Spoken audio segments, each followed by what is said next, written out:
Damos un fuerte aplauso al Señor.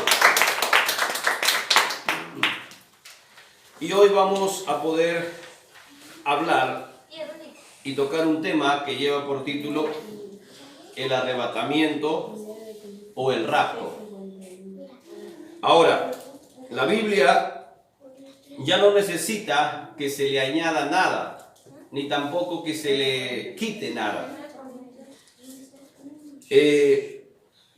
Hoy, por causa a veces de esta situación de la pandemia que estamos viviendo, han salido a poder hablar ciertos profetas, ciertos iluminados, se podría decir entre comillas, a traer unas supuestas revelaciones, ¿no? Que a veces, muchas veces se dan por redes sociales, por Facebook, por YouTube, comienzan a poder decir: el Señor me ha dicho que no salgas de la casa porque si no van a morir los que sea.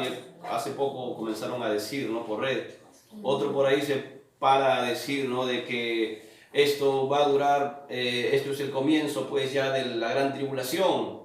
Y así se ponen al frente personas de alguna manera que sin discernimiento comienzan a poder dar a conocer la palabra del Señor. Pero la palabra de Dios es clara cuando la misma palabra de Dios se da a conocer y también se interpreta la palabra. Cuando dice en este pasaje que estamos leyendo, porque es necesario, dice, ¿no? Os digo pues un misterio, dice. No todos vamos a morir, pero todos los que estamos con vida seremos transformados, está diciendo en el versículo 51. Cuando dice, he aquí os digo un misterio, se está refiriendo pues a algo que no fue revelado en ese momento. Amén. La palabra misterio, ¿qué significa? La palabra misterio significa pues algo que no está oculto, algo que está oculto, algo que no se ha revelado todavía. Y cuando el apóstol Pablo está aquí hablando hace 2000 años, porque 1 Corintios escribió hace 2000 años, está diciendo, he aquí os quiero anunciar, he aquí os quiero decirles un misterio, está diciendo. Un misterio, y él habla de esta manera diciéndonos, no todos, cuando venga el día del rapto, cuando venga el día del arrebatamiento, vamos a morir, dice. Escuche, ¿eso qué cosa quiere decir?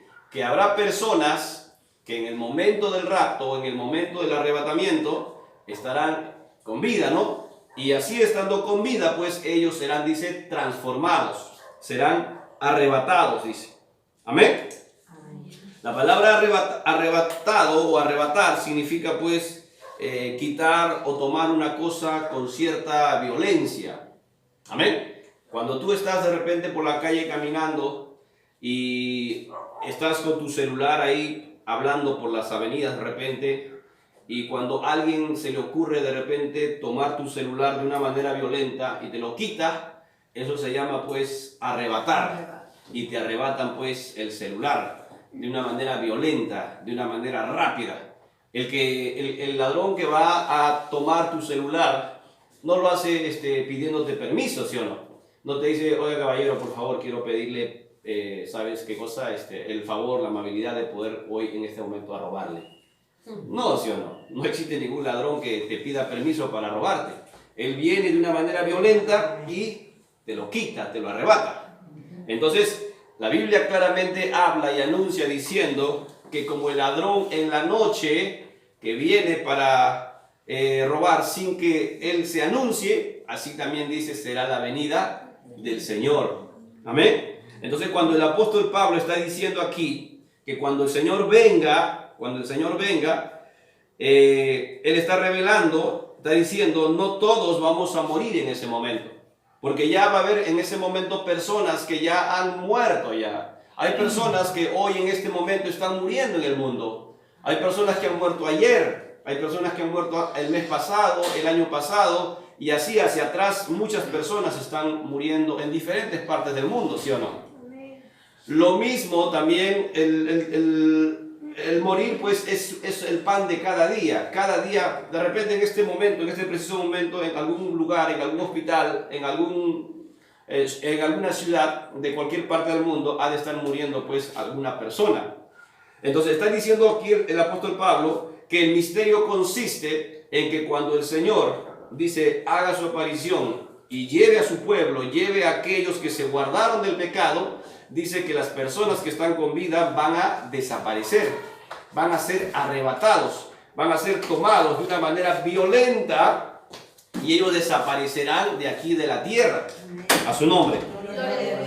A eso es lo que nosotros los cristianos y la Biblia lo llama como arrebatamiento.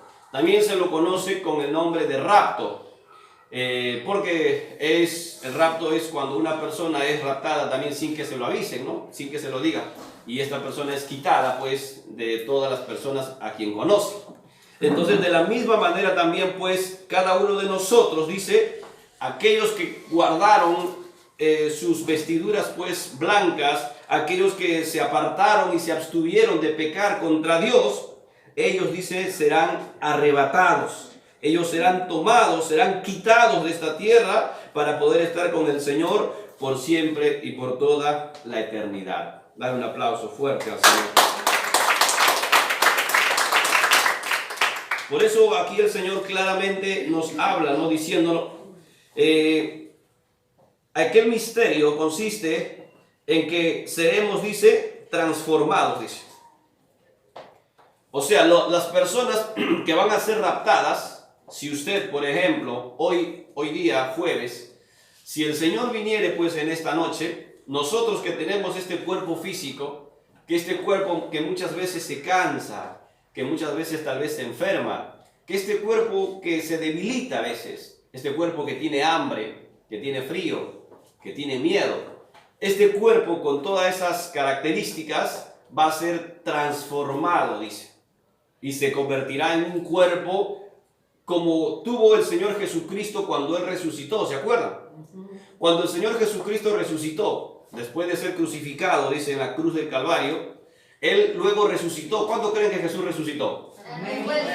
Cuando Jesucristo resucitó de entre los muertos, dice, Él tiene hasta el día de hoy un cuerpo físico, un cuerpo que podía verse y podía tocarse, porque cuando aquel discípulo, aquel apóstol que no creía que Jesús había resucitado, lo tocó a Jesús, tocó sus manos y tocó también el lugar donde él había sido alanceado. Entonces, el cuerpo que Jesús tuvo cuando resucitó es un cuerpo muy similar al que tenemos nosotros. Sin embargo, con ciertas características que no tienen nada que ver pues con la vivencia aquí en esta tierra, porque Jesús en este momento físicamente no está viviendo acá. Él dice que fue llevado a la diestra del Padre. Sin embargo, Él está en espíritu, dice. Amén. Pero tiene un cuerpo, a ese cuerpo se le llama un cuerpo glorificado. Por eso dice que seremos transformados, dice. ¿Qué significa la palabra transformar? No tiene nada que ver con la película Transformers. Transformar, dice el diccionario, hacer cambiar de forma a una persona o a alguna cosa, dice. Transmutar también significa convertir una cosa en otra. Escuche. Oiga usted lo que dice el diccionario. Hacer que una persona cambie en cuanto a su esencia, en cuanto a su estructura física. Transmutar o convertir una cosa en otra cosa. O sea, este cuerpo físico, este cuerpo terrestre, este cuerpo que es carne, ¿no? Que es ¿De qué cree usted que está compuesto este cuerpo físico que usted tiene? De carne y hueso. De carne y hueso. ¿Y qué cosa es carne y hueso? Cuando usted muere, la carne, el hueso, los tejidos, los nervios, el ojo y todos los miembros que tiene el cuerpo, ¿en qué se convierte? En polvo. En polvo, dice. ¿No? Y eso sí es verdad. Eso está comprobado físicamente. O sea, cuando el hombre muere, fallece, ¿qué cosa es la muerte? La muerte no es otra cosa que el desprendimiento del espíritu para dejar al cuerpo. Cuando el espíritu sale de tu cuerpo, este cuerpo queda inerte, queda muerto, queda tendido ahí sobre el lecho, sobre la cama. Entonces, cuando una persona muere, ¿qué pasa? ¿Qué sucede con esa persona? Se le ha salido el espíritu. Porque ¿qué cosa hace que este cuerpo físico se mueva, se desplace de aquí hacia allá y que pueda mover su cabeza, que pueda levantar sus manos, que pueda pensar, que pueda ver, que pueda razonar y todo eso? ¿Qué hace que tu cuerpo se mueva? El espíritu. Porque cuando una persona muere aparentemente y lo pones en su cajón, parece que está durmiendo, ¿sí o no? Nosotros también cuando dormimos y estamos con vida, nosotros parecemos también muertos. O sea, el que está durmiendo parece muerto y el que está muerto parece que está durmiendo, ¿sí o no?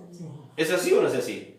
Entonces, de la misma manera también dice el Señor aquí, que cuando el Señor venga, dice, los que estamos con vida, los que estamos en pie, y nosotros presenciemos o atestiguemos la venida del Señor Jesús, dice, las personas que van a ser, gloria a Dios, arrebatadas, ellos van a sufrir una transformación, dice.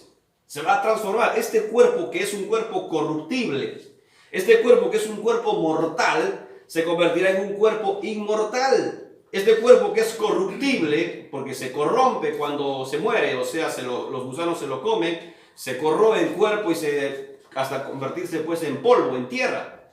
Amén. Este cuerpo que es corruptible se convertirá en incorruptible. Este cuerpo que es físico se convertirá pues en inmortal. ¿Cuántos creen eso? Amén. No le estoy contando cuento, eso dice acá la palabra. Mira, Primera de Corintios que estamos leyendo este pasaje. Ese misterio que está hablando el apóstol Pablo consiste en lo que le estoy compartiendo.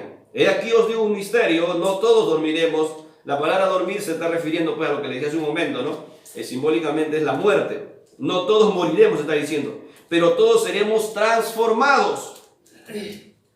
Dile al hermano que está a tu costado, cuando tú te mueras o cuando el Señor venga, serás transformado. Dile. Vamos, diga. Cuando te mueras o cuando el Señor venga, tu cuerpo será transformado, dice. Eso dice la palabra. Por eso dice, ¿cuánto durará esa transformación? ¿Cuánto tiempo el Señor necesitará para transformar este cuerpo corruptible en un cuerpo incorruptible? Aquí dice, versículo 52. Versículo 52, léalo, ¿qué dice? En un momento, dice, va a durar esa transformación. En un abrir y cerrar de ojos. En un abrir y cerrar de ojos. ¿Cuánto se demora usted para abrir y cerrar el ojo? Nada. Un segundo. O sea, cuando el tiempo que se demora en parpadear, porque cuando usted cierra y abre su ojo a la vez, es un parpadeo, se le llama, ¿verdad? Sí. ¿Cuánto tiempo se demora? A ver, haga la prueba, ¿cuánto tiempo se demora? Menos de un segundo, ¿verdad? Un cuarto de segundo, una centésima de segundo tal vez. Entonces, ese es el tiempo que el Señor se va a demorar en transformar tu cuerpo corruptible en un cuerpo incorruptible. Tu cuerpo mortal en un cuerpo inmortal. ¿Amén? Amén. Ese día será grandioso, ¿verdad? Ese día será un día extraordinario. Ese día será un día maravilloso, hermano mío. Ese día no será cualquier día, será algo que nunca jamás ha experimentado la raza humana. Amén, hermanos. Amén. Ahora, está diciendo aquí claramente que en un abrir y cerrar de ojos, este cuerpo, que es un cuerpo mortal, pasará a convertirse en inmortal. ¿Usted cree eso? Hoy yo me he puesto aquí a pararme para contarle cuentos a usted en esta noche. Aquí el apóstol Pablo está revelando el misterio. El misterio consiste en la explicación que él mismo está dando. Está diciendo que usted será transformado, dice, de este cuerpo corruptible a un cuerpo incorruptible, de este cuerpo mortal para que se vista de inmortalidad, dice. Amén. En un momento, en un abrir y cerrar de ojos, a la final trompeta, porque se tocará la trompeta, dice. Escuche, cuando eso suceda, antes de que tu cuerpo se transforme, escucha, ¿sabes lo que va a pasar? Se va a oír un sonido de trompeta. Pero eso no lo van a escuchar todos, lógicamente, lo escucharán todos aquellos que serán transformados. ¿Cómo suena la trompeta? No sé, un sonido mucho más fuerte, ¿no? Hay una trompeta. Una trompeta. El sonido de carneros. No es como el claxon del carro, ¿no? La trompeta, ¿no? Hace un momento escuchábamos una canción, ¿no? Que utiliza trompetas, ¿no? Entonces, cuando el Señor venga y cuando las personas que estén con vida, dice, van a experimentar una transformación, pero antes de experimentar esa transformación, usted va a escuchar una trompeta, un sonido de trompeta, un sonido característico de la trompeta. Amén. Ese sonido, hermano mío, va a retumbar su oído. Y ese sonido característico, sabrá usted que es la señal para que su cuerpo se convierta en un cuerpo inmortal. Amén, hermano. Amén. Este cuerpo que es un cuerpo, como le decía hace un momento, que está llevado al cansancio. El cuerpo con el cual seremos transformados no experimentará el cansancio. ¿Este cuerpo se enferma o no se enferma? Hoy en día, ¿cuántos se están muriendo por la enfermedad, verdad? Este cuerpo se enferma, y no solamente del COVID-19, no solamente de este virus, ¿no? De esta pandemia. Este cuerpo está, hermano mío, inmerso a poder enfermarse en cualquier enfermedad. Amén. Entonces, este cuerpo es un cuerpo que sirve exclusivamente para poder vivir aquí en este planeta Tierra. Pero cuando nosotros seremos transformados, dice la palabra del Señor, vamos a ser arrebatados. ¿Y qué significa la palabra arrebatar? Quitar con violencia, sacar de este lugar. O sea, el Señor nos va a sacar con violencia de aquí, de una manera rápida, de una manera instantánea, de una manera fugaz. Amén. Entonces, cuando el Señor haga eso, y eso será en centésimas de segundo, hermano mío, o sea, de un momento a otro, dice la Biblia, dos estarán durmiendo en una cama. Me imagino que uno de ellos será cristiano y el otro no, porque dice, uno se quedará y el otro será transformado y se irá con la misma. Dos estarán, dice, caminando pues por las calles, uno será tomado y el otro será dejado. Dos estarán labrando en un campo de cultivo, dice, en un terreno agrícola, uno será quitado y el otro se quedará, dice. Amén. Entonces esos ejemplos da eso, dice en Mateo 24. Entonces está diciendo más o menos de cómo es que se va a dar ese día. Entonces nosotros hoy en la actualidad podemos entender esto, porque como era un misterio, era algo que no estaba revelado para los tiempos del apóstol Pablo. El apóstol Pablo sabía y lo escribió aquí. Pero cuando en el año, hermano mío, después de la muerte del apóstol Pablo, y todos estos 2000 años, tal vez no se entendía eso, y estaba escrito aquí. Hay cosas, hermano mío, que en la Biblia están escritas, y que luego después, con el pasar de los tiempos, hermano mío, se han entendido muchas cosas.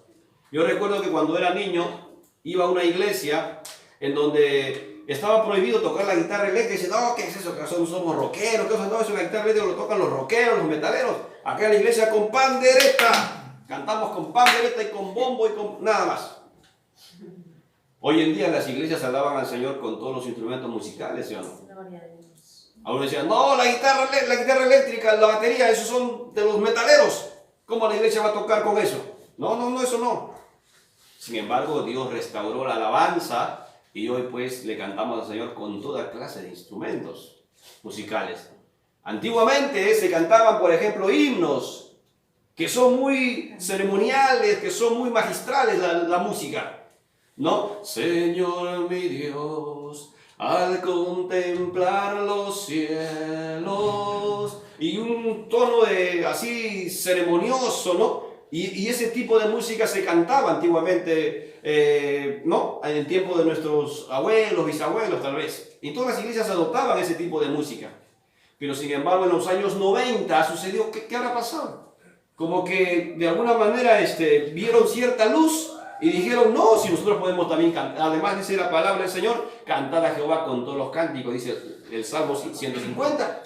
Y todos los hermanos Marco, Guía, Alvarado, el grupo Elí, Restauración, tocaron la guitarra, la música, la batería, el bajo eléctrico y alabaron al Señor con música, con panderos, con danzas, dice.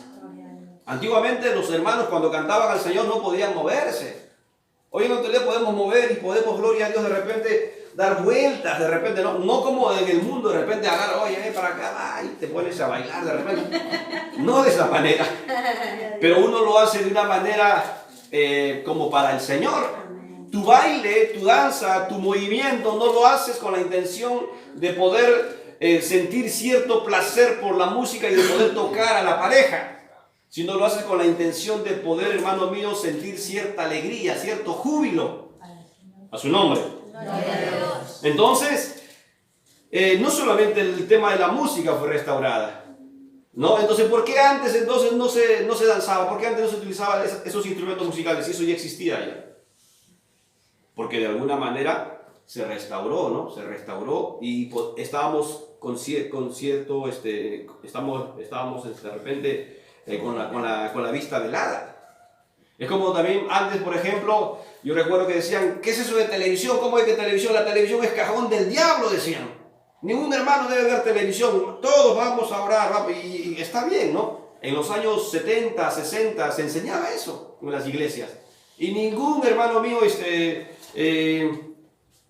cristiano, al menos un cristiano temeroso de Dios, no veía eso. Hoy en día la televisión también lo utilizan los evangelistas para predicar la palabra. Y como vemos, no es cajón del diablo, ¿no?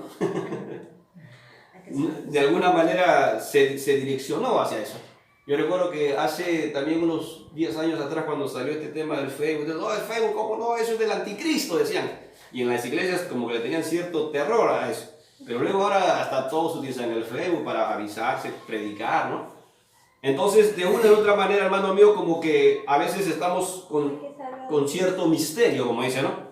Y luego nosotros entendemos y tenemos un mejor entendimiento para poder nosotros hacerlo, pues, pero todo para la gloria de Dios. Con la intención de poder glorificar a Dios, no con la intención de poder tener cierto placer o cierto gusto, sino lo hacemos con la intención de poder, hermano mío, exaltar a Dios con todo lo que hagamos. Ya sea que dancemos, ya sea que toquemos la guitarra, ya sea que toquemos la batería, ya sea que nos saturemos en el Señor, lo hacemos todo para honrar a Dios. Amén. Amén. Dale un fuerte aplauso al Señor. Entonces, de la misma manera también, este tema, por ejemplo, del rapto, no se desconocía esto. Hace años atrás, cuando no existía la nación o el país de Israel, hermano mío, se desconocía este tema, no se predicaba acerca de esto, no se hablaba acerca de esto.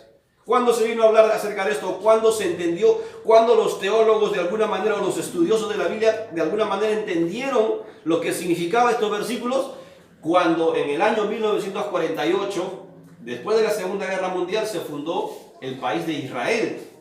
Entonces vieron con sus ojos, atestiguaron el cumplimiento de la profecía de Ezequiel 37 y dijeron, realmente el valle de los huesos secos realmente era verdad, y entendieron que Israel renacía de entre las cenizas, y aquel pueblo, aquel país que estaba olvidado por 2000 años, esparcido por todo el mundo, se erigió como una nación, dando cumplimiento a la promesa de Dios.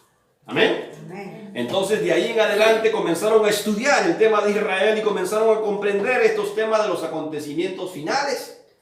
Y por eso es que de alguna manera hoy sabemos y entendemos que cuando Primera de Corintios, el apóstol Pablo habla y enseña acerca de este misterio que fue velado pues hace unos 50 años atrás solamente. Amén, hermanos.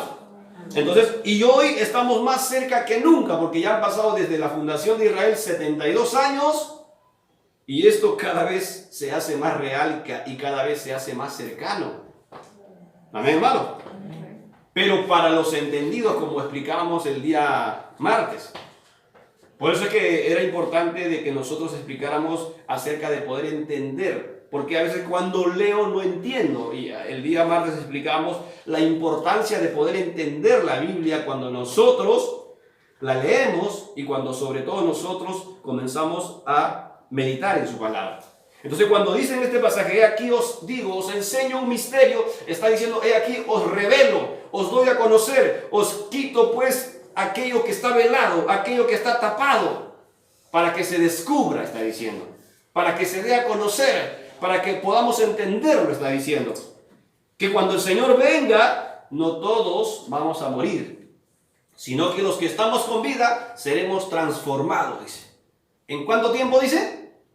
En un abrir y cerrar de ojos. O sea, en una pestañada, usted, hermano, será transformado. Y este cuerpo este cuerpo que usted tiene, sea que usted sea gordita, o sea que usted sea flaquita, sea que usted esté muy delgado o muy chaparrito, hermano, este cuerpo que usted tiene, hermano mío, será transformado, dice.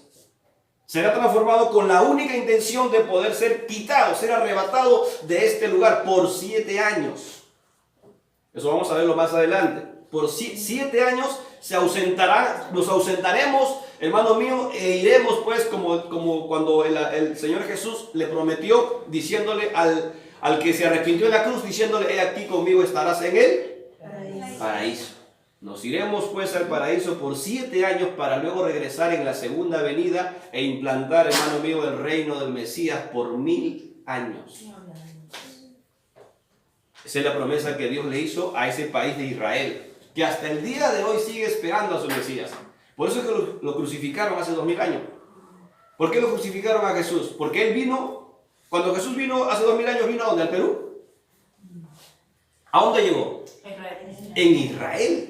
Y todo su ministerio lo hizo, hermano mío, pensando en la salvación de ese país, porque Dios le había prometido al fundador de Israel, en este caso a Abraham, a Jacob, que era Abraham, Isaac y Jacob, que eran pues los troncos de Israel, les había prometido que su país iba a ser una gran nación y que iba a ser gobernado. En el libro de Isaías habla de que iba a ser gobernado por un hombre de Dios, por el príncipe de Dios, por el Mesías, por el ungido de Dios. Iba a ser gobernado, dice, con vara de hierro, con justicia, y eso hasta el día de hoy siguen esperando esa promesa. Por eso es que cuando Jesús vino hace 2000 años y vino a predicar el amor diciendo, ámale a los romanos.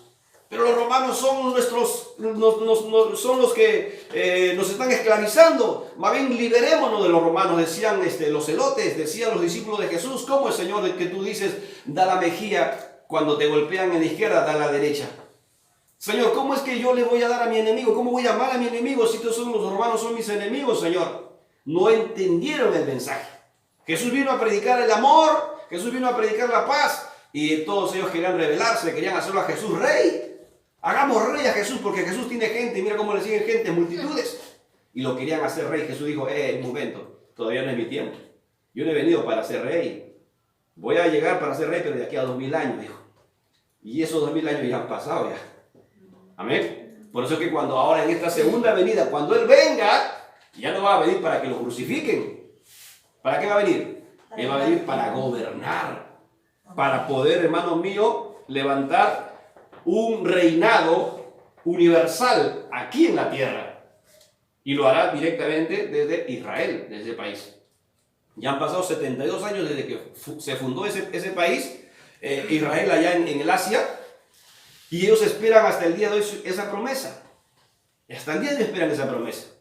Por eso es que el apóstol Pablo, dando una explicación de qué es lo que iba a suceder en estos últimos tiempos, nos da y nos revela, quita el velo, quita la oscuridad, para que nosotros podamos entender el misterio del rapto, el misterio del arrebatamiento, el misterio de los últimos tiempos, de los últimos días, el misterio como también se lo conoce como el fin del mundo, ¿no? ¿Cuántas personas a veces se aterran con esta palabra? El fin del mundo, dice. Un terremoto, el fin del mundo. Se sale el mar, viene y inunda la punta, el fin del mundo. Ahora la pandemia, hoy el fin del mundo. Se acabó el año 2000, el fin del mundo ya se viene. Y la gente vive aterrada con este tema. Pero no es ni eso, ni el otro, ni aquello. Es cuando el Señor ha dicho que va a llegar. Y Él dio señales. Él dijo, no, he aquí os señales he dado, para que ustedes sepan cuándo ha de ser mi venida. Y una de las grandes señales, que esto es innegable y nadie lo puede ocultar, es precisamente el renacimiento de este país de Israel después de 2000 años. Después de la crucifixión de Cristo, que fueron esparcidos por todo el mundo, los israelitas, los judíos, regresaron a su patria, regresaron a su tierra en el año 48. Y se fundaron ellos como una nación. Y eso es el cumplimiento de una profecía. En Ezequiel 37 habla, ¿no? El valle de los huesos secos. Amén. Entonces, tenemos que entender que el arrebatamiento entonces es ¿para quién? El arrebatamiento o el rapto es ¿para qué grupo de personas? para los llamados evangélicos pentecostales, para nosotros aquí de Víctor Raúl, para los que se mueren con este tema de la pandemia. ¿Para quiénes está dirigido el arrebatamiento y el hecho de que el Señor se lleve a todo su pueblo? Para el que esté consagrado para Él. Para aquel que esté consagrado precisamente para Él. ¿Y qué cosa es consagrado? La palabra consagrado significa apartado para el uso exclusivo de Dios. O sea, para las cosas santas. Si yo consagro, por ejemplo, gloria a Dios, un altar o un púlpito o una tierra y lo consagro, es porque yo lo aparto ese lugar para el uso exclusivo de las cosas santas, de las cosas consagradas. Así también, como dice nuestra hermana, Dios consagró a sus hijos en diferentes lugares y los consagró, los apartó para ser del uso exclusivo de Dios, para lo santo, para lo puro, para que no se entremezclen de repente entre el pecado y las tentaciones. Tentaciones tal vez podrían tener, claro que sí, como lo tuvo el Señor Jesús y como lo tienen todos, pero de alguna manera soportan y le hacen frente pues al pecado. Entonces, cuando el Señor venga, se ha de llevar, como decía nuestra hermana, ¿no? Precisamente aquellos que se consagraron, aquellos que se apartaron, aquellos que se guardaron, aquellos que se abstuvieron de pecar. A su nombre. Entonces, ellos desaparecerán de esta tierra. Dígale, hermano, que a tu costado, un día yo voy a desaparecer y me vas a extrañar, dile.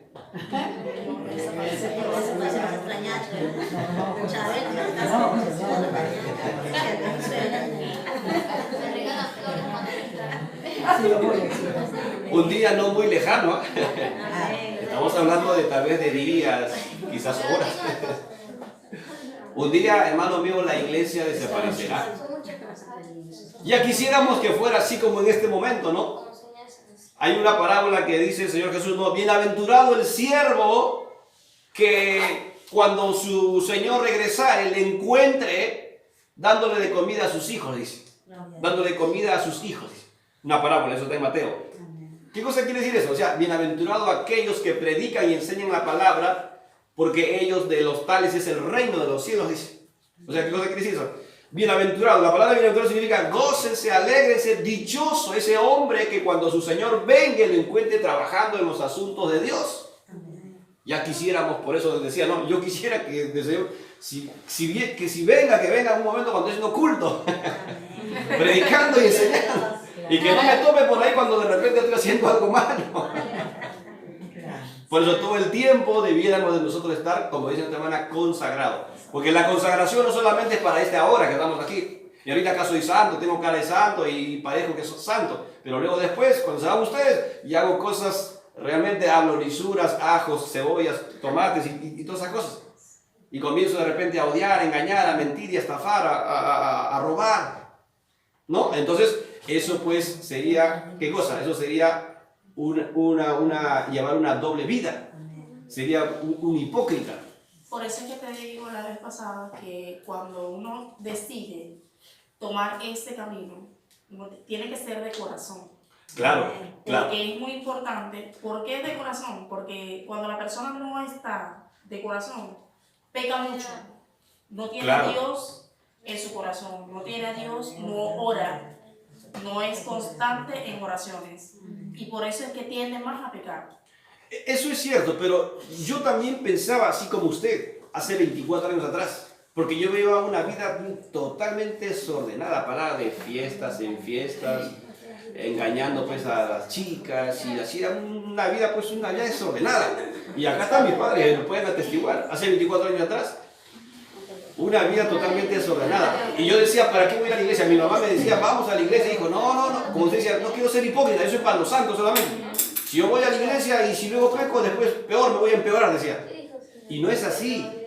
Eso es una mentira que siembra el diablo muchas veces en la mente. Escuche, hermano mío, ni los pastores, ni los profetas, ni los más grandes evangelistas, ni esos evangelistas que salen por la televisión, están exentos de pecar. Todos, de alguna manera, están, hermano mío, propensos a pecar y caer en algún pecado.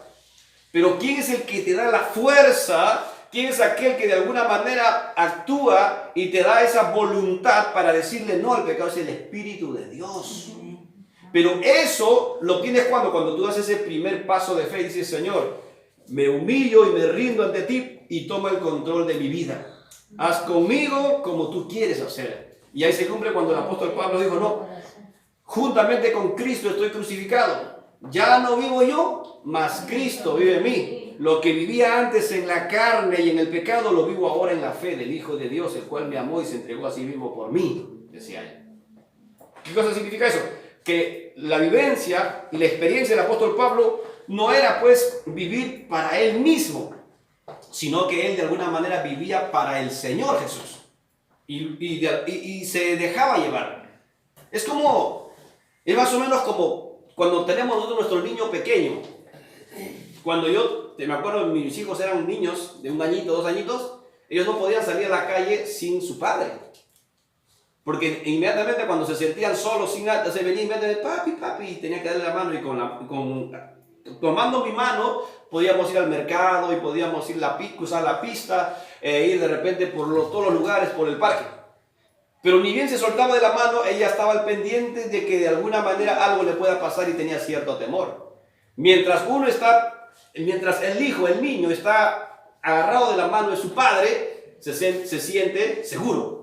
Pero cuando se suelta de la mano de su padre, este niño está propenso a poder ser de repente golpeado, o se cae, o se lo raptan, o se lo roban, qué sé yo, le puede pasar muchas cosas. Así también es el cristiano. Mientras está sujetado de la mano de Dios, se siente seguro. Pero cuando se suelta, entonces está propenso a que el diablo venga como un león rugiente, dice, buscando a quien devorar. Amén, hermanos. Entonces, ¿qué hace que tú, hermano, te puedas sujetar de la mano de Dios? Cuando llevas una vida consagrada, lo que decía nuestro hermano, una vida apartada, una vida de alguna manera de cercanía. Pero no estoy hablando de ser un santurrón, estoy hablando de tener una amistad, una relación con Dios. Algo así del esposo con su esposa, que cuando en la intimidad están, se dicen cosas tiernas y cosas de amor a veces. Y cosas que de repente no se lo dicen de repente a nadie, solamente lo saben ellos. Entonces, cuando un cristiano, cuando un hombre tiene una relación cercana con Jesucristo, con Dios, entonces conoce lo que a su Señor le agrada y también conoce lo que a Él le desagrada. Pero cuando no hay esa relación, cuando no hay esa cercanía, cuando no hay esa intimidad, cuando no hay esa amistad con Dios, entonces por eso es que se siente lejos. Dice, no, ¿para qué voy a la iglesia? No, ¿y si peco? No, ¿y si luego viene el diablo y me devora? ¿Me entiendes? Entonces es porque no tiene una cercanía, no tiene una amistad, no tiene una intimidad con Dios. Y eso lo puede obtener cualquiera, hermano, cualquiera que crea. Solamente se necesita tener fe nada más. Nada más. No se necesita saber mucho de Biblia. No necesita que tú te vayas al cerro y te pongas a orar 10 días, ahí te internes. No. Solo necesitas creer, como lo hizo el hombre que estando en la cruz, agonizaba ensangrentado y le dijo, Señor, acuérdate de mí en tu reino. Él no necesitó orar, no leyó la Biblia. Él no ayunó, no se congregó como nosotros nos estamos congregando. No hizo una vigilia, no se la pasó toda la noche ayunando y se fue al cielo. Se fue al paraíso. ¿Por qué? Porque simplemente creyó. Entonces, si nosotros estamos, hermano mío, llanos a creer, usted tendrá una cercanía, una relación. Dios te va a la fortaleza. No es por nuestra fuerza y voluntad. No es porque usted sea un super pastor, un super hermano, un super cristiano. No existe eso. Todos, yo al igual que usted, hermano mío, necesito de Dios. Todos necesitamos de Dios. Amén. Y yo más que nunca todavía, porque de repente estoy a la vista de todos, ¿no? Pero si de repente hago algo malo y por ahí de repente me ven haciendo algo, entonces eso de alguna manera va a dar un mal ejemplo. Amén. Y eso pasa con todos aquellos que se hacen llamar cristianos, porque como cristianos tenemos que dar buen ejemplo o mal ejemplo.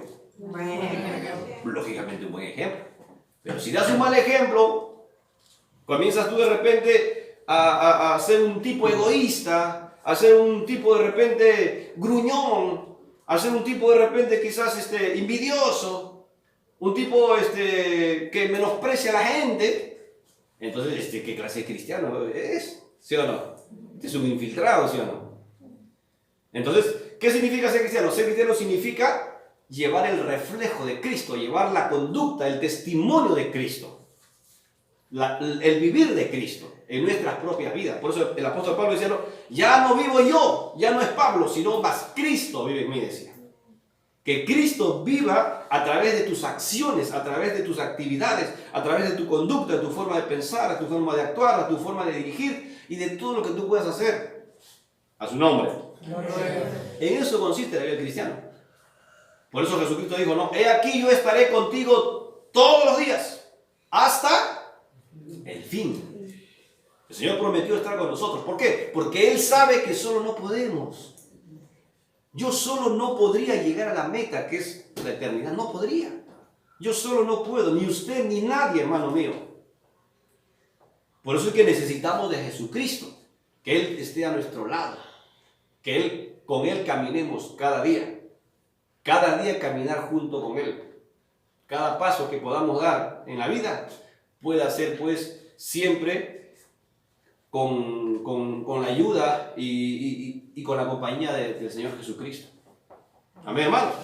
En eso consiste. No es simplemente que nos pongamos un rótulo de santos, de cristianos, de pastores, no. Porque eso, hermano mío, gloria a Dios, eso hace que luego hasta sea mal visto el Evangelio. ¿Cuántos hasta pastores de repente han caído, les han sacado de vuelta a sus mujeres, se emborrachan, matan y son de mal ejemplo, hermano mío? Jesucristo dijo, ¿no? Aquel que crea estar firme, mire que no caiga. Si tú te crees muy firme, cuidadito, está diciendo, cuidadito, no va a ser porque cualquiera puede caer, está diciendo. Pero eso no es para que te siembre la duda, sino eso es para que puedas estar alerta, para que de alguna manera te mantengas a la brecha, para que reflexiones, para que estés alerta, ¿no? Porque sabe el cristiano, sabe todo creyente, que el enemigo está buscando formas de poder hacerte caer, formas de poder hacerte pecar. A su nombre. Pero sabe también el cristiano que a nuestro lado está el Señor y que nos ha dado la victoria. El Señor dijo, no, aquí yo te he dado para que tú seas no victorioso, sino para que seas más que vencedor. Más que vencedor. O sea, el Señor Jesús derrotó al enemigo en la cruz del Calvario y a nosotros nos dio el título, nos dio la corona, nos dio el cinturón de campeón a nosotros, a usted y a mí y todo aquel que creyó en Él. Amén. Por eso que el diablo no puede tocarle al cristiano. No puede tocarlo. ¿Por qué? Porque sabe, pero al cristiano que realmente tiene esa convicción, esa seguridad. Pero aquel que anda así, no será. ¿Será o no será? No creo, no, es que yo ayer mentí. No, yo ayer hice esto. No creo hoy, no creo que Dios me escuche. Y ese que está titubeando, aquel que duda, pues el que duda muere. Amén. La duda no es de Dios. Si tú eres y has dispuesto tu corazón para poder confiar y creer en Él, pues créele. Cree y confía en su palabra. Lee su palabra, aplica su palabra en tu vida y obtendrás resultados. Amén. Amén. Pero si no, entonces simplemente pues no lo hagas, ¿no? Porque de alguna manera después uno queda mal, ¿no? Y da mal testimonio también. A su nombre. Gracias. Dale un fuerte aplauso al Señor.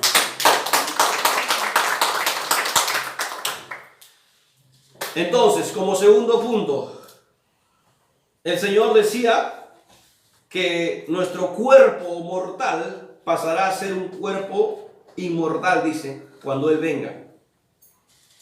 Pero eso, hermano mío, sucederá pues en el día del rapto, ¿no? En el día del Señor, cuando Él toque la trompeta y desaparezcan pues primero los muertos en Cristo, dice, primera de Tesalonicenses 4:17, mira lo que dice.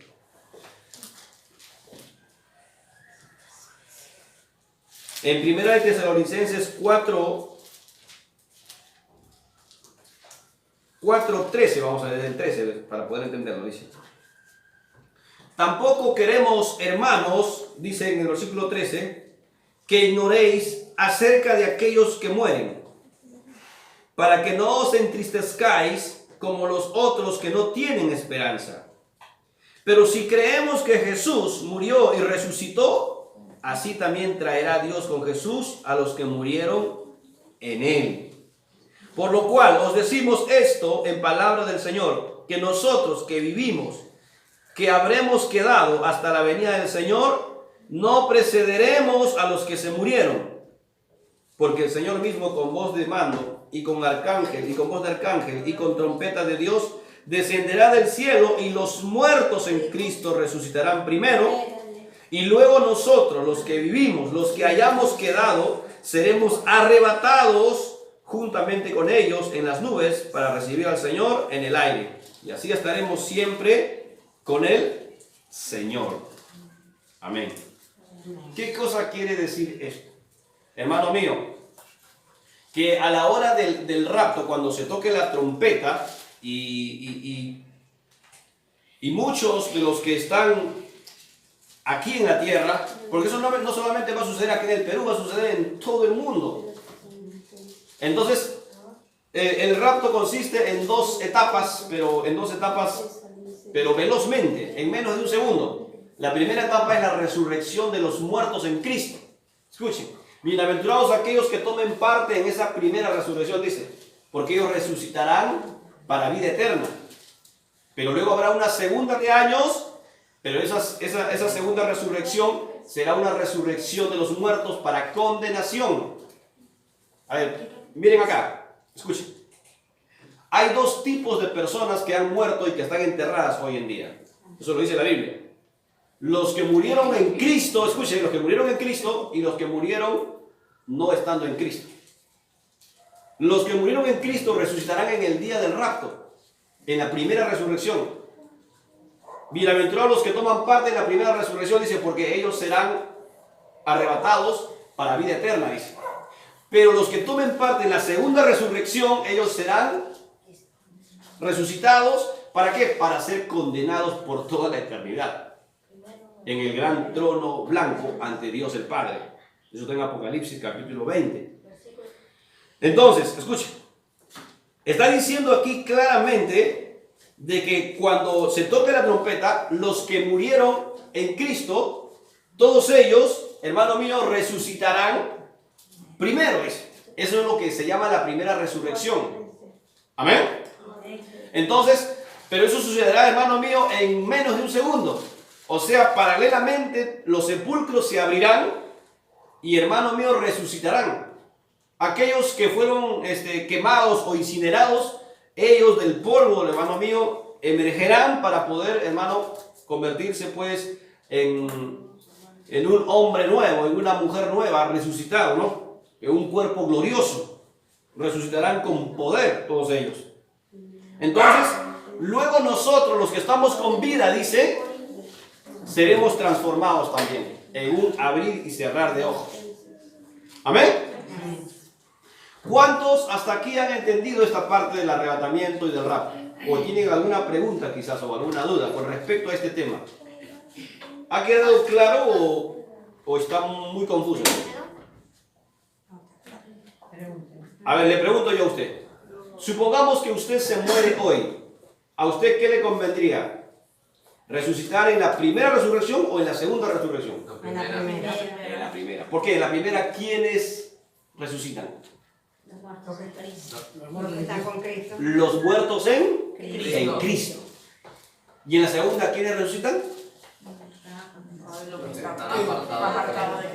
Todos aquellos que murieron en pecado. Si bien es cierto, dice, bienaventurados los que resucitan en la primera resurrección, pero por otra parte dice, ¿no? Pobre de los que han sido resucitados en la segunda resurrección, dice, porque ellos serán resucitados para confusión y perdición, dice, por toda la eternidad. Después, los 7 años después, ¿no?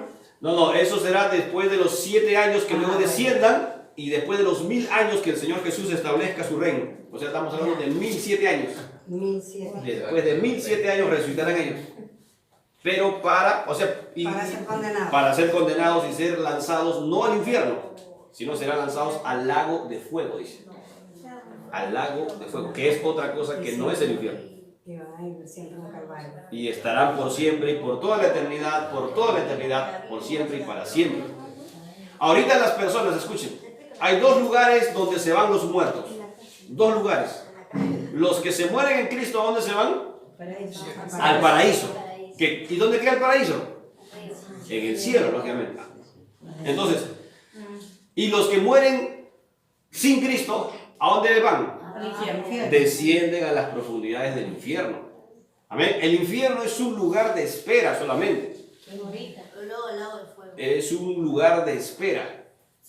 Después de 1007 años ellos resucitarán en cuerpo para ser condenados y ser arrojados ya por toda la eternidad al lago de fuego.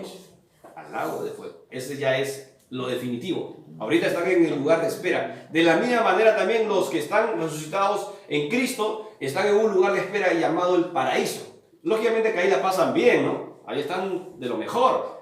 Ahí están pues perfectamente bien. Y los del infierno pues contrariamente a eso la pasan de lo peor, ¿no?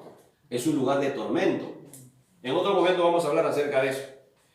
Entonces, quiero terminar diciéndoles con respecto al arrebatamiento, o también conocido como el rapto, que ¿cuándo se dará esto, pastor? La pregunta tal vez de esta noche sería, ¿no?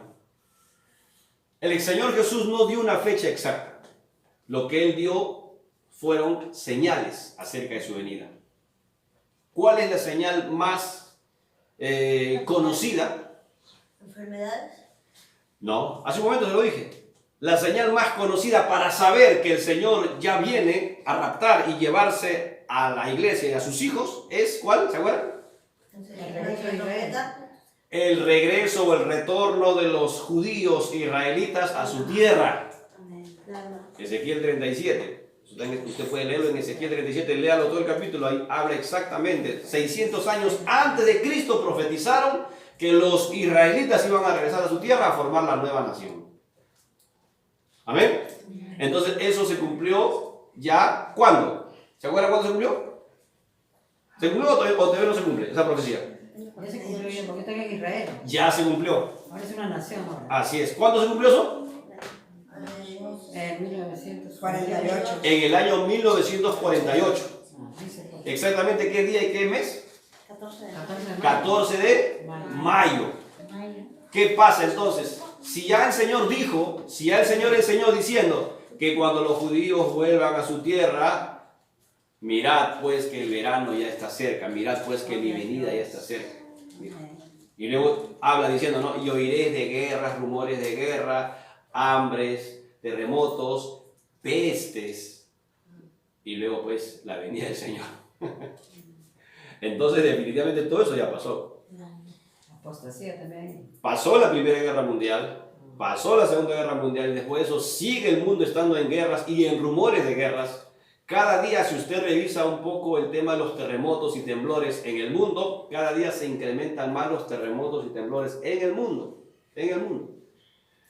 Pestes, hoy en día lo estamos viviendo, pestes, ¿no? Eso está en Mateo 24.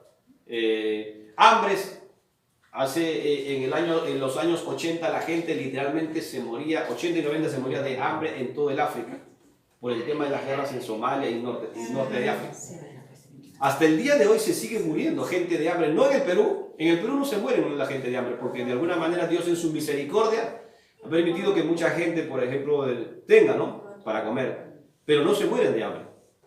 Pero sí existe en el mundo gente que se mueran de inanición, o sea, que se mueran de hambre, no tienen para comer.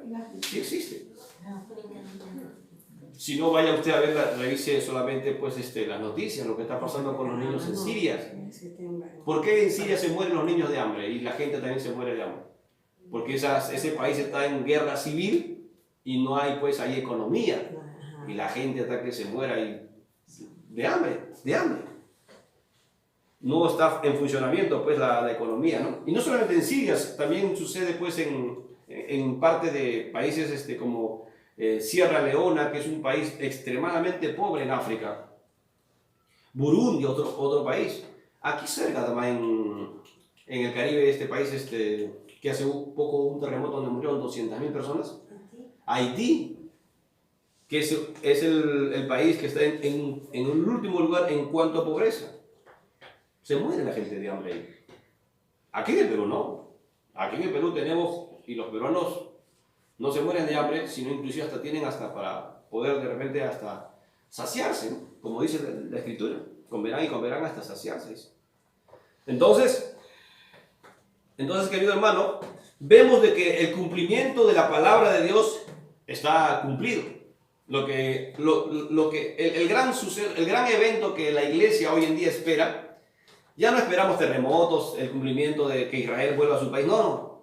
El próximo gran evento que nosotros, la iglesia, esperamos es el rapto, es el arrebatamiento. Que eso se supone, si hacemos un estudio escatológico, un estudio teológico, sabremos que ya estamos en ese tiempo. Hace un par de semanas hablamos acerca de eso, ¿se acuerdan? Acerca de Israel. El Señor Jesús dijo, no, mirad a Israel, que cuando vierais que su gente vuelva a su tierra, sabréis que mi venida está cerca.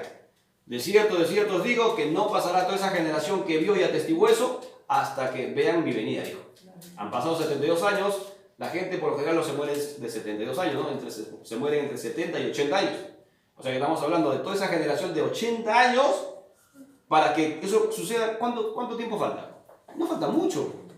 No falta mucho. Para que Israel cumpla 80 años de fundado. Ahorita, el 14 de mayo de este año 2020 va a cumplir 72 años. 72 años. Faltarían 8 años. Pero esos 8 años quítale los 7 años de gran tribulación. ¿Cuánto faltaría? Un año aproximadamente. O sea, estamos hablando de que tal vez en un año, tal vez digo, o sea, con exactitud, de repente hasta menos de repente, ¿no? 6 meses, 3 meses, 4 meses, qué sé yo, no sé. O tal vez de repente se prolongue un par de años más. Pero de que estamos cerca, estamos muy cerca. Estamos muy cerca. Nos falta mucho. Por eso es que hoy en día se abren las Biblias para poder hablar precisamente de estos temas. Y hoy en día la gente está más sensible con todo este tema, ¿no? De la pandemia y todo eso. Como que la gente se sensibiliza un poco a poder escuchar. Yo les aseguro que si no hubiese pandemia, ni siquiera vendrían de repente. Si no, usted estaría trabajando, la hermana estaría trabajando en la esquina, el otro estaría en la esquina, el otro hermana y Alexa, venga, Alexa, no, molesto. Claro, que se un día, ya que descanse los jueves, vengo. ¿Sí o no? Cada uno estaría en su asunto, ¿sí o no? Claro. Pero sino que este tema de la pandemia, ¿no? De alguna manera el Señor, mira, ¿cómo es Dios? ¿No? Nos ama tanto y nos ama a todos, ¿no? Porque de alguna manera quiere que todos se salven para que se les predique y se les salga. Y mi responsabilidad mía como pastor es precisamente hablar acerca de eso. Porque hay de mí si yo callara, dice, ¿no? Hay de mí si yo no anunciara el Evangelio. Entonces es muy importante, hermano mío, que cada uno de nosotros seamos conscientes de todo esto. De que no falta mucho. Por eso prepárese, hermano. ¿Quién sabe si de repente en estos días, ya sea un año o 2 años, uno de nosotros de repente, o de los que estamos aquí, por ahí partimos, ¿no? Y nos vamos. Alguien se le infecta de repente, no esta enfermedad de repente, o otra enfermedad, o se cae de repente el carro, o le atropella el carro, porque nadie está libre de nada. Y parte de repente. ¿Usted está preparado para morir? ¿Usted está preparado para poder tener un encuentro con Dios? Pero ese encuentro de Dios será dichoso, será gozoso si es que es un encuentro para salvación. Pero si es un encuentro para condenación, será más que triste y lamentable eso. Porque el Señor te dirá, apartados de mí, malditos, nunca os conocí. Pero Señor, yo iba a la iglesia con el pastor Misael, mira ahí a su casa iba. Ahora sí. El Señor te dirá, no te conozco. Pero Señor, yo iba, di mi ofrenda también, di mi ofrendita, papá. Que ofrenda ni nada. El Señor dirá, no te conozco. Lo que el Señor no mira, no mira, lo que mira es tu corazón. Claro. A ver, hermanos, tu corazón, ¿cómo se encuentra? Tu alma, ¿cómo se encuentra? Porque ahora lo veo a ustedes y tienen cara de santo todos. Todos tienen cara de santo. cara de que yo no he hecho nada. Saliendo de aquí, Dios sabe lo que hará.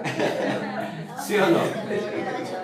¿Sí o no? Nadie nos odia. Por eso todo eso nos debe de llevar a reflexionar. Eso nos debe llevar a reflexionar, a meditar en cuanto a esto. Porque no seamos santos solamente para venir al culto, ¿no? Sí, por eso decía hace un momento, ¿no? Ya quisiéramos que el Señor venga cuando estamos haciendo culto acá. Que venga el Señor, gloria a Dios, me voy con Él y todos nos vamos. Pero ¿y si no viene el Señor cuando estamos haciendo culto? Y si viene cuando de repente estás peleándote con el otro. ¡Oye, págate, conchudo! Y se agarra la trompa. Y viene el Señor, la trompeta, y se desaparece acá, desaparece el primer piso, el segundo piso, desaparece la hermana de acá, la hermana Julia desaparece, Maribel va y total vas a tocar la puerta, hermana, ahora sí vengo a darte mi ofrenda. Ya no va a estar, ya no va a estar, ya no va a estar, ya no estaremos. Por eso preparémonos para ese día, hermano. Sensibilicemos nuestros corazones para ese día. Amén. Todos, grandes y pequeños, todos aquellos que tienen conciencia ya de lo que es entre el bien y el mal, debiéramos nosotros ya de poder prepararnos para eso, prepararnos para ese día. Si es que de repente ese día no nos llegara a tocar, pero nos tocare partir, nos tocare morir, estemos nosotros preparados. Amén. Así como el mendigo, ¿no? Que fue muerto y fue llevado pues al seno de Abraham, dice, ¿no? Al cielo. Entonces es muy importante, hermano mío, que nosotros seamos conscientes de esto. A veces cuando se habla de esto, algunos dicen, no, pero algunos tienen este concepto, por ejemplo. Hermano, el cielo y el infierno está aquí en la tierra, hermano. Y el infierno creo que hasta en mi casa está porque... Y el diablo está en mi casa porque mi suegra es el diablo, ¿no? Y tiene ese pensamiento algunos, ¿no? Y a veces hasta hacen bromas, y no creen en eso. ¿No? ¿Has escuchado esos tipos de comentarios? Yo he escuchado esos comentarios. A veces cuando salimos a predicar y les predicamos acerca de esto y le decimos la palabra de Dios, le digo, y le compartimos y me dicen, no, oiga, usted está equivocado, Señor, me dicen. El cielo y el infierno está acá, Señor. Mi casa es un infierno, dice. Y mi suegra la reina. Así un día me dijo una señora. Ya quisiera que esa diabla se vaya, decía. Realmente, pues, la gente lo toma así, ¿no? A otro decía, no, pues, yo le compartí un día a un hombre, ¿no? A uno que yo sabía que tomaba mucho, ¿no? Me dice, ya, pero hermano, me dice, total, pero a mí me gusta mi trago, pero hermano, me dice. A mí me gusta mi trago, me gusta mi licor, pero hermano, déjame, pues, me dice. Pero le digo, pero amigo, le trataba de que reflexione, ¿no? Me decía, pero, y habla de eso, ¿no? Pero si tú te mueres, le digo, tal vez te vayas al infierno. Pero tú sigas, pues me iré, ya me quemaré, pues ahí. Así me dijo. Así. Y trataba de persuadir a que se arrepienta, ¿no? Y me decía, ya déjame, ya total, ya me quemaré, pues me quemaré. ¿Qué te importa si me quemo? Ya me llevo mi ley y me quemo ahí. Y la gente de alguna manera lo toma así. Y lo ven de esa manera, ¿no? Pero este es un tema realmente que ya quisiera que ese día tengan ese sentido del buen humor cuando el Señor venga, ¿verdad? Ojalá tengan ese buen sentido del humor cuando el Señor venga. Porque realmente se va a necesitar mucha madurez para ese día. Por eso es necesario, queridos hermanos, de que reflexionemos en cuanto a eso. Amén. Reflexionemos en cuanto a ese tema y arrepintámonos con todo nuestro corazón y pidámosle perdón si hemos estado pecando de repente delante de Dios. Amén. Póngase de pie. Vamos a orar al Señor.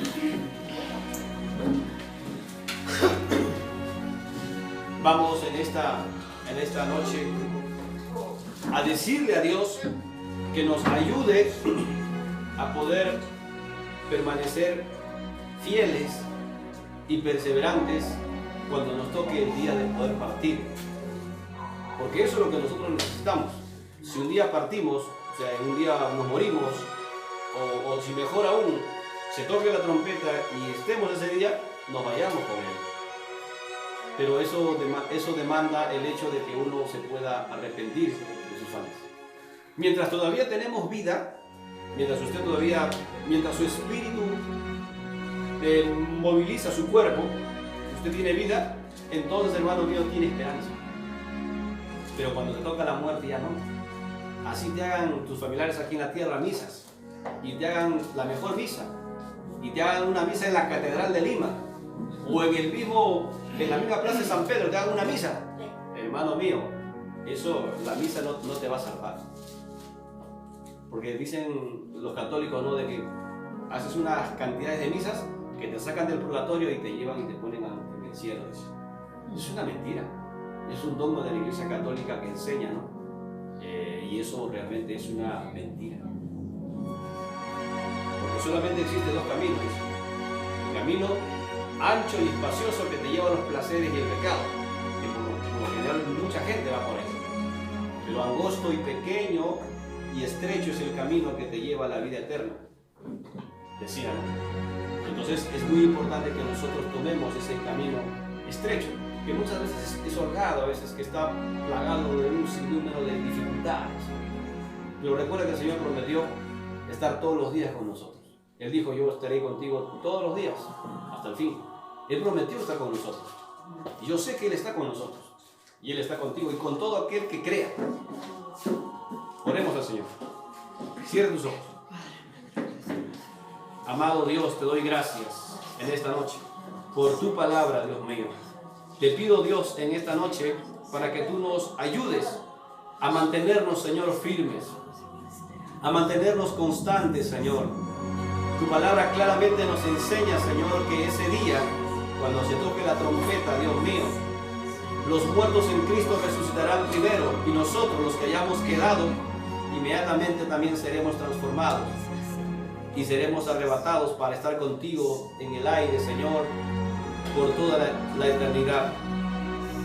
Te pido, Señor, que nos ayudes a ser perseverantes, Señor. Muchas veces el mundo, los placeres y el pecado tratan de poder arrastrarnos, Señor, y llevarnos y conducirnos, Señor, por el camino, Señor, ancho y espacioso. Perdónanos, Señor, cuando nos desviamos, Señor, del camino. Perdónanos, Señor, cuando muchas veces llevados, Dios mío, aleluya, por el pecado somos arrastrados y desviados, Señor, del camino que tú quieres para cada uno de nosotros. Perdónanos, Señor, cuando pecamos contra ti, oh Dios, y transgredimos, Señor, tu palabra. Perdónanos, Señor, en el nombre de Jesús. Hoy nos arrepentimos con sinceridad. Si tú sabes en tu corazón y en tu conciencia, hermano, hermana, que has estado haciendo algo que a Dios le desagrada, pídele perdón. El Señor dice claramente en su palabra, si confesamos nuestros pecados, Él es fiel y justo para perdonarnos y limpiarnos de toda maldad. Así que Él está dispuesto a poder perdonar conforme a la sinceridad de tu corazón. Si tu corazón es sincero, te aseguro que Dios en esta misma hora te limpia, te purifica y te hace salvo. Aleluya. Padre, te doy gracias porque yo sé que tú estás limpiando los corazones de cada uno de los presentes, de cada uno de los que hoy escuchan este mensaje, de los que oyen, Señor, este mensaje, aleluya, de los que han entendido, Señor, tu palabra. Padre, gracias por este momento y este tiempo. Bendice a tus hijos, a tus hijas, que con alegría y sencillez de corazón han abierto hoy sus vidas para que tú puedas entrar en ellas, Dios mío. Gracias por la vida de cada uno de ellos. Gracias por este momento y este tiempo, Dios. En el nombre poderoso de Jesús. Amén, amén y amén. Le damos un fuerte aplauso al Señor.